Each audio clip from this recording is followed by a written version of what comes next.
दिलावर इस वक्त press conference कर रहे हैं, सीधे लिए चलते हैं, सुनाते हैं।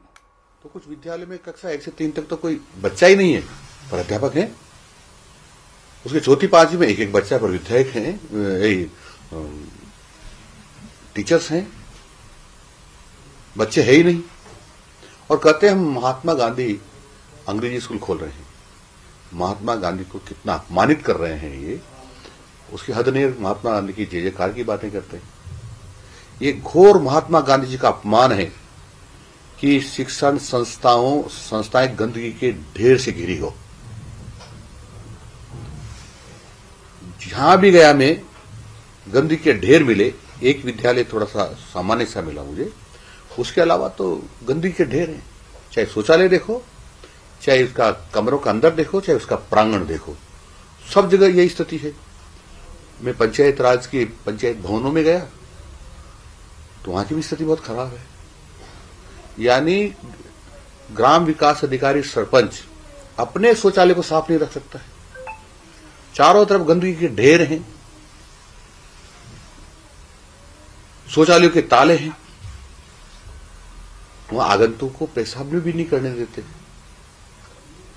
वो कहते गंदा हो जाएगा यदि हम पेशाब करने देंगे। तो शौचालय काहे के लिए?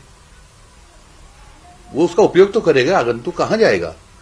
लेकिन मुझे बहुत बुरा लगा है, बहुत कष्ट हुआ है कि कांग्रेस की सरकार ने किस प्रकार से राजस्थान की जनता की खरी कमाई को लुटाया है।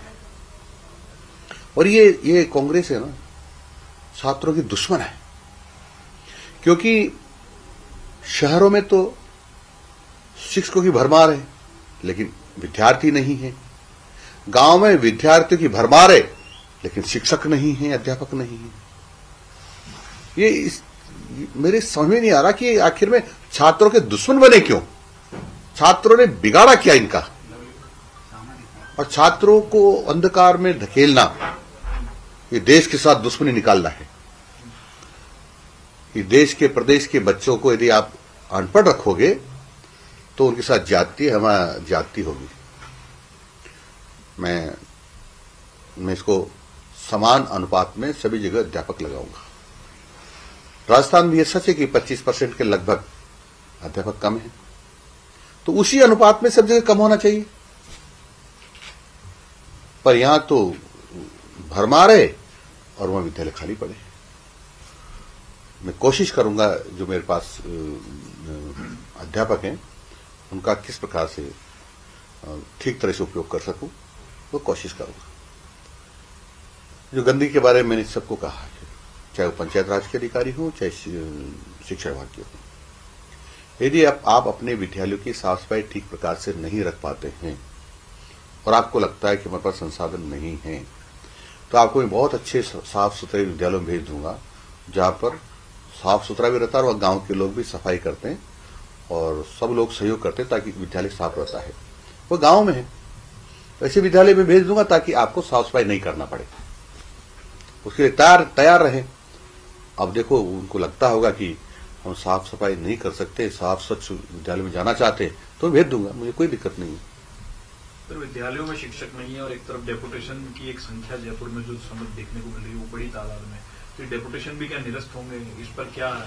डेपुटेशन निरस्त करने के लिए मैंने आदेश दे दिए हैं।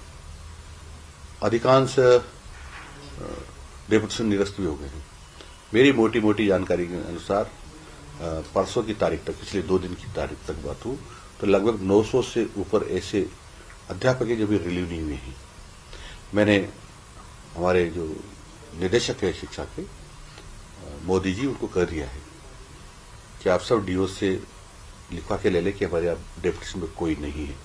और फिर भी पाया गया तो मैं ऐसे अधिकारियों के खिलाफ कार्रवाई करूंगा कि उन्होंने अभी तक रिलीव क्यों नहीं किया, या जहां गए थे वहां से क्यों नहीं मंगवाया। चाहे वो किसी के भी आदेश से हो, चाहे वह डायरेक्टर के आदेश से हो, चाहे डीओ के आदेश से हो, चाहे कलेक्टर के आदेश से हो, चाहे एसडीएम के आदेश से हो, किसी के भी आदेश से हो, अब उनको रिलीव होना पड़ेगा। यदि जिला कलेक्टर को चाहिए कि हमको चुनाव के लिए तैयारियों के लिए कुछ चाहिए, तो वो शिक्षा विभाग के बड़े अधिकारियों से या मेरे से संपर्क करेंगे, तो हम जहां उसको जरूरत है वहीं से देंगे। ऐसा नहीं कि जयपुर में जरूरत हो तो बारात उठा लाए, जयपुर में जरूरत तो बाड़मेर से ले आए, ये नहीं चलने देंगे। सर, ड्रेस कोड को लेकर के क्या स्टैंड है डिपार्टमेंट का, क्योंकि ड्रेस कोड को लेकर बड़ा सवाल उठ रहा है कि हिसाब।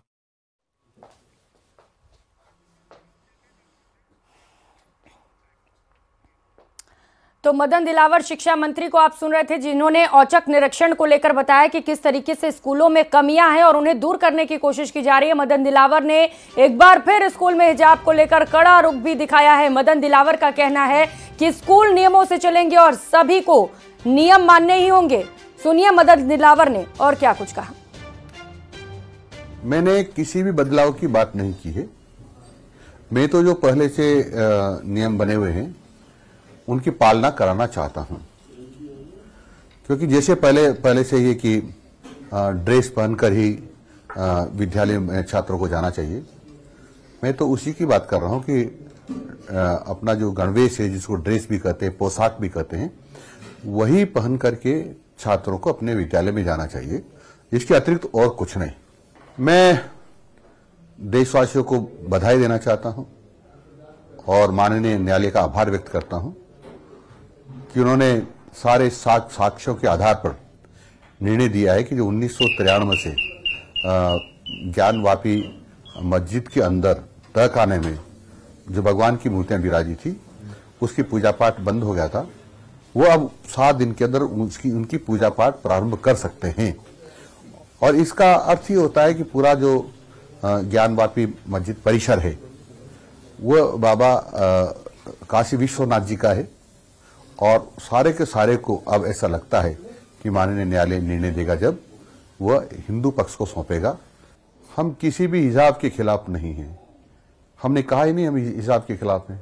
हमने तो ये कहा है कि जो पहले के नियम बने हुए हैं, जो सरकार के आदेश है, निर्देश है कि विद्यालय में और गणवेश, जिसको पोशाक भी कहते हैं, ड्रेस भी कहते हैं, वही पहनकर जाना चाहिए, उसके अतिरिक्त कुछ नहीं।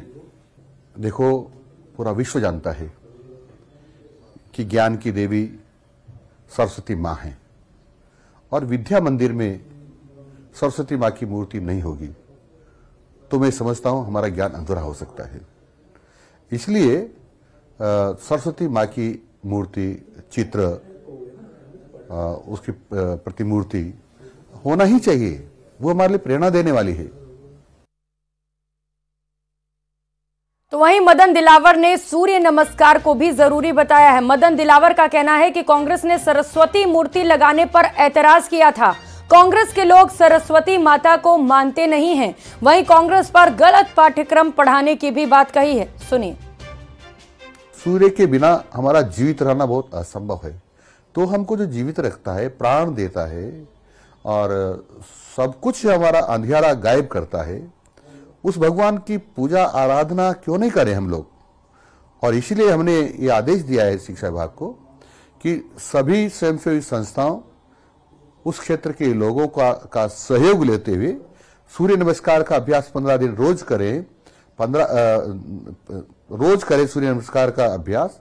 और 15 फरवरी को एक विशाल स्थिति में, विशाल काय और बड़ी संख्या में हम सूर्य नमस्कार करेंगे। हम कोशिश करेंगे कि वर्ल्ड बुक में राजस्थान का नाम इसलिए आए कि सबसे ज्यादा सूर्य नमस्कार और राजस्थान में शिक्षा विभाग के सहयोग से हुआ है। देखो, विपक्ष ने तो यह भी दिया था, जो कांग्रेस का राज था, तो ये कहा था कि तुम ये बताओ कि सरस्वती माँ की पूजा या मूर्ति या चित्र विद्यालय में किसके आदेश से लगा रहे हो। यानी वह सरस्वती माँ के विरोध में है। कांग्रेस के लोग सरस्वती माँ को माँ मानते ही नहीं और इसलिए उन्होंने ये लिखित में आदेश दिया था। शिक्षा विभाग के कई विद्यालयों में मैं नहीं पढ़ा था कि आदेश पहुंचा कि आप बताइए कि किसके आदेश से सरस्वती माँ का चित्र या मूर्ति लगा रहे हो।